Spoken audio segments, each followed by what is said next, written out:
Video hii ni maalumu kwa first years wote wanaotegemea kuanza masomo yao ya vyuo vikuu au vyuo vya kati hivi karibuni, ikiwa ni ngazi ya diploma au ngazi ya degree. So kama huyu ni wewe, hakikisha unafuatilia mpaka mwisho. Ndani ya video hii tutaenda kujifunza ukweli ambao kila mwanafunzi mpya wa diploma au degree anatakiwa kujua kabla ya kuanza chuo. Kwa sababu gani unatakiwa kufahamu hichi kitu? Kwa sababu recently, kwa miaka hivi karibuni, karibia bara zima la Afrika tumekuwa tunakumbwa na changamoto kubwa sana ya wanavyuo wengi wanaokuwa wanamaliza au wanaokuwa wanahitimu, lakini mwisho wa siku matokeo au matumaini makubwa waliokuwa nayo walipokuwa wanaingia chuo tofauti kabisa na matokeo yale wanayokuwa wanayapata wanapokuwa wamemaliza nini? Wanapokuwa wamemaliza masomo yao. So kama huyu ni wewe, hakikisha una pay attention na kusikiliza mpaka mwisho. Nikukaribishe, kwa majina naitwa Tony Mbugi, by professional mimi ni civil engineer, lakini pia ni mwandishi wa vitabu viwili, ni tutor katika platform ya Udemy na ni lecturer. Ndani ya channel hii ya The Civil Engineers Hub utajifunza ujuzi wa ajira, utajifunza ujuzi wa kitaalamu au ujuzi wa kazi, lakini pia utajifunza ujuzi wa kujiajiri, self employment, lakini pia utajifunza ujuzi wa uwekezaji.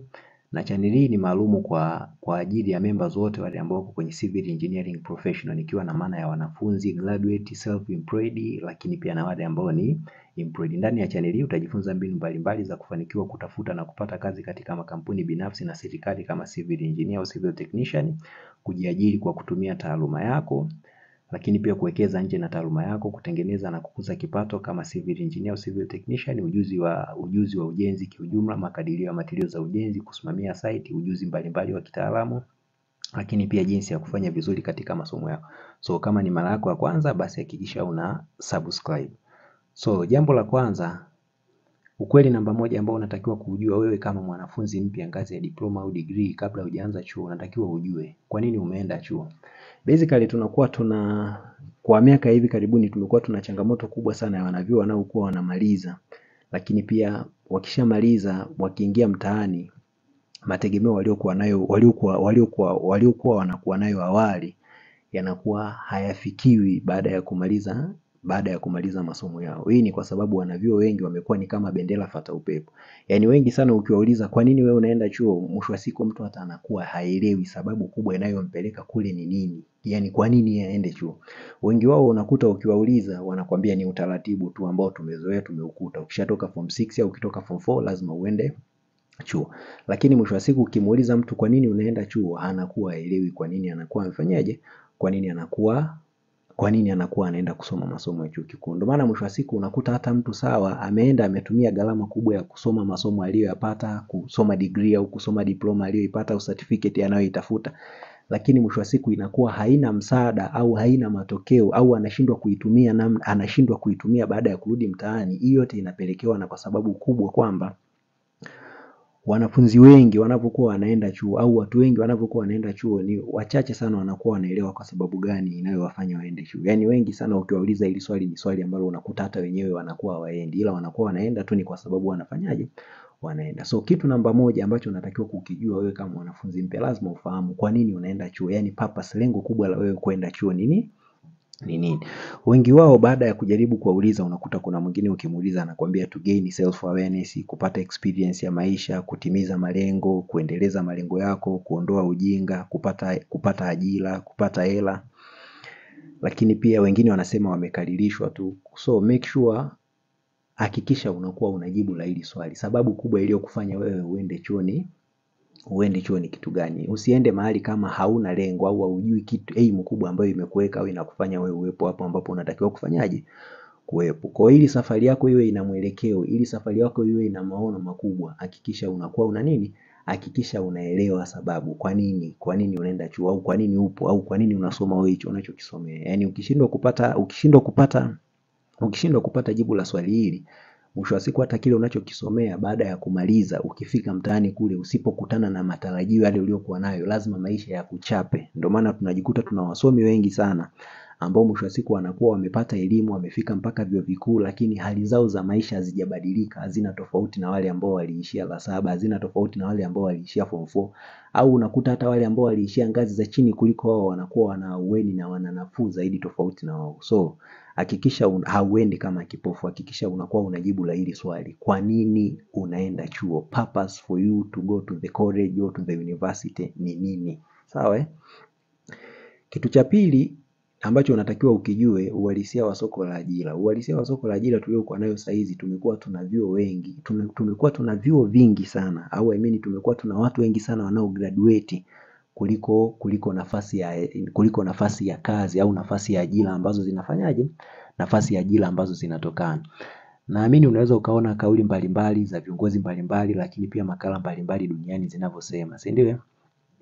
Kwa hiyo tumekuwa tuna changamoto kubwa sana. Yaani uhalisia wa soko la ajira ulivyokuwepo. Ukiachilia tu kwamba tuna ajira za makundi, tuna ajira za makundi matatu. Tuna ajira zile za serikalini, lakini pia tuna ajira katika makampuni binafsi, lakini pia tuna ajira ya zile za kufanyaje? Za kujiajiri. Kwa hiyo wasomi wengi, majority of watu wengi ambao wanategemea kwenda vyuo vikuu, unakuta wengi wanakuwa na aim kitu kimoja tu, kwamba mwisho wa siku mtu anakuwa anasema kwamba akishamaliza masomo yake ya chuo kikuu au ngazi ya chuo cha kati, anategemea mwisho wa siku akapate ajira. Na ajira nyingi sana au ajira kubwa ambayo watu wengi sana tunakuwa tunaitafakari na kuiwaza ni ajira ya nini?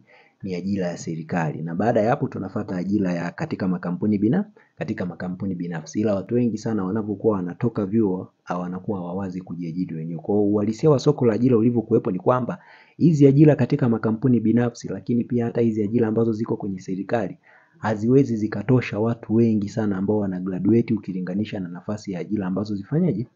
Nafasi ya ajira ambazo zipo. Ukiangalia takwimu mbalimbali ambazo zimefanyika duniani na Tanzania hapa, zinaonyesha kwamba kulingana na takwimu mbalimbali zinaonyesha kwamba asilimia ya watu kati ya watu wengi wanaokuwa wanamaliza kila mwaka, asilimia ya watu 10 tu ndio ambao wanakuwa wanapata nafasi ya kuajiriwa kwenye sekta binafsi, lakini pia kwenye taasisi mbalimbali za nini? Za kiserikali. Kwa hiyo hakikisha wewe kama mwanafunzi mpya ambaye unaanza ngazi ya diploma au degree, hakikisha unalifahamu hili kwamba uhalisia wa mizani ambavyo uko, yani uhalisia wa watu ambao wanakuwa wanamaliza kutoka kwenye ngazi za vyuo vikuu na upande wa pili wa kazi ni vitu ambavyo havifanyaje? Haviendani. Kwa hiyo lazima uhakikishe na wewe unajiandaa kulijua, yani unahakikisha unajiandaa ujue kwenye hili unatokaje. Sawa?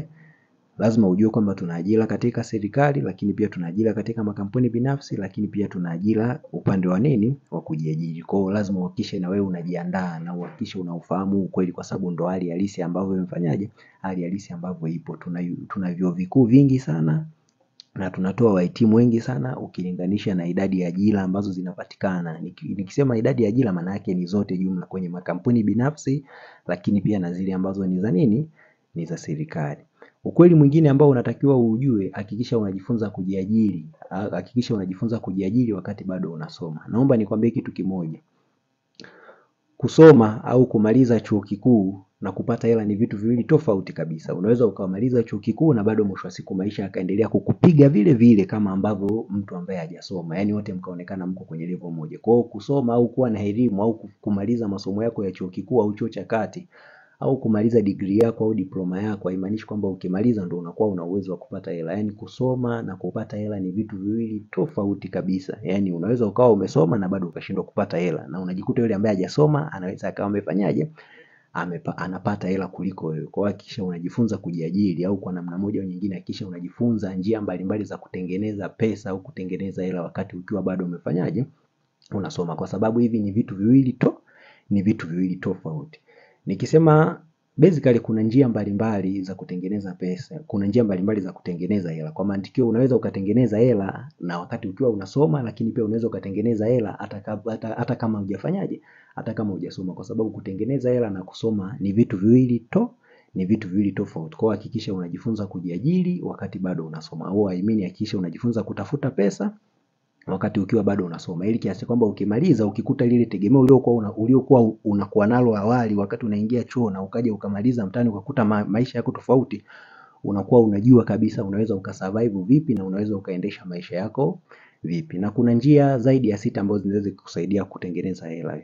Njia ya kwanza maana yake ni kuuza muda wako. Njia ya pili ni maana yake kuuza bidhaa. Njia ya tatu maana yake ni kuuza service, na njia ya 4 maana yake ni kuuza skills au knowledge zile ulizokuwa nazo, na njia ya 5 ni kufanya uwekezaji. Kwa hiyo hakikisha wewe unajifunza njia mbalimbali za kutengeneza pesa au njia mbalimbali za kujiajiri wakati ukiwa bado unafanyaje, wakati ukiwa bado unasoma. Kwa sababu unapokuwa unasoma, maana yake tunajua program nyingi zinachukua kuanzia miaka 2, 3, 4 na zingine mpaka zinaenda miaka 5. Kwa hiyo muda wote unaokuwa umejifungia, mambo mengi yanakuwa yamebadilika. Yaani teknolojia ambayo unakuwa unaisoma wewe darasani sio teknolojia unayoweza ukaikuta huko mtaani. Kwa hiyo unaweza kujikuta vyote unavyosoma visiendane na uhalisia ambao uko mtaani. Kuna kitu kinaitwa skills mismatch. Yaani tunatumia muda mwingi sana tukiwa tumefungwa kwenye kabox, na wakati huku ulimwenguni teknolojia mbalimbali zinakuwa zinaenda kuimeji, zinabadilika na mambo mengine yanakuwa yanatokea. So hakikisha na wewe unajifunza njia mbalimbali za kutengeneza pesa wakati bado unasoma, ili kiasi kwamba ukija ukicombine na elimu uliyokuwa nayo, lakini pia na maarifa ambayo unajua ya jinsi ya kupata pesa, basi maana yake unaweza ukafika mbali na ukamechi kulingana na uhalisia ambao unaweza ukaukuta wapi, ukaukuta mtaani. Ukweli namba 4 mwingine unaotakiwa kuujua ni kuhusu kupata GPA kubwa au kupata GPA ya katikati au kuwa na GPA ya kawaida, na umuhimu wake kazini na kupata ajira. Basically GPA na kupata kazi, au nikisema GPA na kupata kazi, I mean ni vitu ambavyo vinategemeana. Vinategemeana nikiwa na maana gani? Kuna baadhi ya kazi ambazo kazi za serikali hauwezi ukaapply au hauwezi ukaomba kama ukiwa una GPA ndogo. Sawa? Kwa hiyo lazima na wewe mwisho wa siku ujue lengo lako hasa ni nini. Unataka kuajiriwa hasa kwenye sekta gani, kama utataka kuajiriwa serikalini, au I mean kama utataka kufanya kazi serikalini, ujijue kabisa wewe una passion yako hasa ni kukaa sehemu gani au kufanya vitu gani, ili ujue je, uhakikishe unapambana kupata GPA ya katikati au uhakikishe unapambana kupata GPA kubwa kulingana na yale maono yako ya muda mrefu ambayo unayo. Ndio maana swali la kwanza kabisa nilikwambia hakikisha unajua kwa nini unaenda chuo, yani sababu inayokufanya wewe uende chuo ni nini. Kwa hiyo ukizidefine zile sababu kadhaa ndio utajua. Kwa hiyo hakikisha unajua kabisa lengo GPA, yani wewe unatafuta GPA kubwa au GPA. Kwa hiyo GPA na kupata kazi vinategemeana. Kama unahitaji kazi za serikali vinategemeana. Kuna baadhi ya kazi za serikali nyingine hauwezi ukaomba au hauwezi ukaapply kama ukiwa una GPA ya nini? Ukiwa una GPA ya kawaida. Lakini GPA na kujua kazi ni vitu viwili tofauti. Unaweza kuwa una GPA kubwa lakini haujui kazi. Unaweza kuwa una GPA kubwa lakini GPA kubwa hiyo haiwezi kukusaidia wewe kuonekana kwamba unajua kazi huko mtaani. Kwa hiyo ni vitu viwili tofauti kabisa. Unaweza kuwa una GPA kubwa haujui kazi, lakini pia GPA kubwa na kupata kazi ni vitu ambavyo vina direct correlation, kwa sababu kuna baadhi ya kazi nyingine za serikali hauwezi ukaomba au hauwezi ukapata. Lakini pia hata kwenye makampuni binafsi kama kazi za kufundisha labda VETA, kufanya nini kwenye mashule mbalimbali, kwenye vyuo mbalimbali za kujitolea, hauwezi ukafundisha kama ukiwa una GPA ndogo.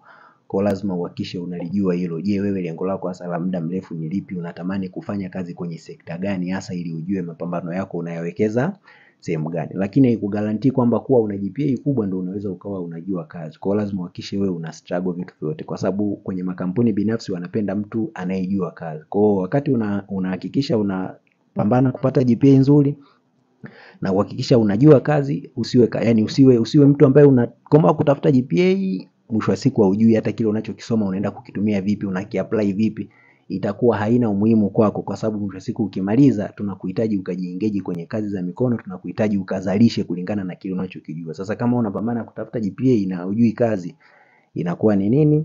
Inakuwa ni hasara. Kwa hiyo hivyo ndio the way namna GPA na kupata kazi au GPA na kujua kazi au umuhimu wake kazini vinavyofanyaje, relate. Ukweli namba 5 mwingine unaotakiwa kujua, hakikisha unajifunza kujenga connection na network za faida. Yaani hakikisha haupitwi, hakikisha unahudhuria kwenye makongamano mbalimbali, lakini pia kwenye semina mbalimbali kulingana na programu yako ambayo unaisomea, ili uhakikishe unajenga connection, lakini pia uhakikishe unajenga network ambazo zitakuja zije kusaidie baadaye, kwa sababu mwisho wa siku maisha ni watu, pesa ni watu, kila kitu unachokiona ni watu. Kwa hiyo kadri unavyokuwa una network za maana zaidi, unavyokuwa una network na watu ambao wako kwenye industry yako, lakini wako level far beyond kuliko wewe, inakuwa ni rahisi zaidi wenyewe kukudirect, kukuambia nini cha kufanya, kitu gani cha kuzingatia. Tofauti na ukiwa una mingo tu na watu ambao mko nao level moja, wote mnakuwa mnaenda lakini hamjui mnaenda wapi. Yaani maana yake mnakuwa mnaenda kama mnafanya trial and error. Ila ukiwa umenetwork na watu mbalimbali watakusaidia kuviona vitu ambavyo wewe kwa namna yako nyingine hauwezi ukafanyaje, hauwezi ukaviona. Yaani wewe ukiwa mwanafunzi kuna upande ambao outside of the world wewe unakuwa ufanyaje, unakuwa hauioni. Ila unavyokuwa unajenga connection na watu ambao wako kwenye field yako, ambao wako level level ya juu zaidi yako, inakuwa inakusaidia kuona upande wa pili wa dunia, lakini pia upande wa pili wa mwingine wa ulimwengu ulivyokuwepo, ili kuhakikisha unakusaidia wewe kukujenga, lakini pia kukuandaa hata kama utakapokuwa umemaliza ujue una attack vipi mtaa the way ulivyofanyaje ulivyokuwepo. Kwa hiyo usiache kuhudhuria semina mbalimbali, usiache kuhudhuria conference mbalimbali, usiache kujiengage kwenye kuhudhuria mikutano mbalimbali. Hiyo yote itakujenga na itakuandaa wewe, mwisho wa siku utakuwa competent na itakuwa ni rahisi zaidi kufikia malengo. Yao. So kama umeenjoy video hii, hakikisha unatizama video nyingine hizo hapo chini, kama hiyo unayoiona hapo, lakini pia hiyo unayoiona hapo na hiyo video nyingine unayoiona hapo. Link nimekuwekea kwenye description hapo chini au mwishoni mwa video hii. So kama umeenjoy video hii, hakikisha una like, lakini pia una share na wanafunzi wenzako wengine wapya wa ngazi ya diploma na degree, ili wafikie wengi zaidi na zaidi, na wengi wakapate kujifunza na wakapate kufunguka kujua uhalisia na ukweli the way mambo yanavyokuwa yanafanyaje yanaenda. Lakini pia kama utatamani kufanya kazi na mimi kwa namna yoyote ile, unaweza ukanicheki kwa WhatsApp namba 0746452103. Lakini pia kuna program na kozi mbalimbali ambazo zinaweza zikakujenga na kukusaidia wewe kama mwanafunzi kuhakikisha unakuwa bora, unapata matokeo bora, lakini pia mwisho wa siku unajiandaa na uhalisia wa maisha wakati bado unasoma. Link nimekuwekea kwenye description hapo, hakikisha unazingatia. Nikutakia wakati mwema. Bye.